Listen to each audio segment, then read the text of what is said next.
TPMP. Alexia Laroche-Joubert révèle pourquoi elle était « très déçue » par Jean-Luc Delarue.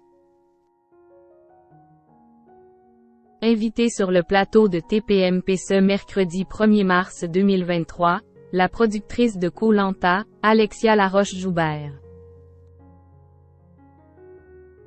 s'est confiée sur son rapport avec Christophe Dechavanne et en a profité pour glisser la raison pour laquelle elle avait été très déçue par Jean-Luc Delarue.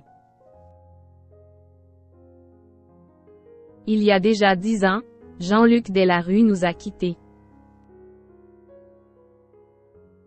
La grande figure de la télévision décédait le 23 août 2012, quelques mois après avoir annoncé qu'il était atteint d'un cancer de l'estomac et du péritoine, à l'âge de 48 ans.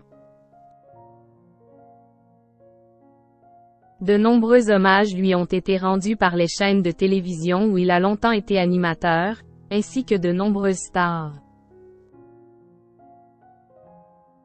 En août 2022, dans Touche pas à mon poste, Benjamin Castaldi, l'ancien présentateur de Secret Story, avait révélé que leur coopération ne s'était pas déroulée comme il l'espérait. Je l'ai trouvé bizarre et j'ai trouvé cela très compliqué de travailler avec lui. Il était vraiment dans un état second, c'était assez triste, confiait l'ex de Flavie Flament sur le plateau de Cyril Hanouna. En effet, le documentaire Jean-Luc Delarue, 10 ans déjà. De succès en excès, diffusé par TF1, révélait sa très grave addiction à l'alcool et à la cocaïne. Des excès qui auraient entraîné sa fatale maladie. C'était ma plus grande déception. Ce 1er mars 2023, Alexia Laroche-Joubert était l'invitée spéciale de TPMP et est revenue sur ses expériences avec les différents animateurs de la télévision, comme Christophe Dechavanne avec lequel les rapports étaient compliqués.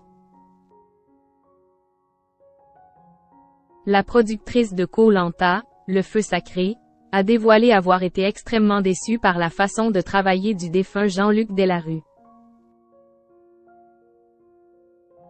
La personne qui m'a le plus déçue, paix à son âme, c'était Jean-Luc Delarue, révèle Alexia Laroche-Joubert, au plus grand étonnement du public.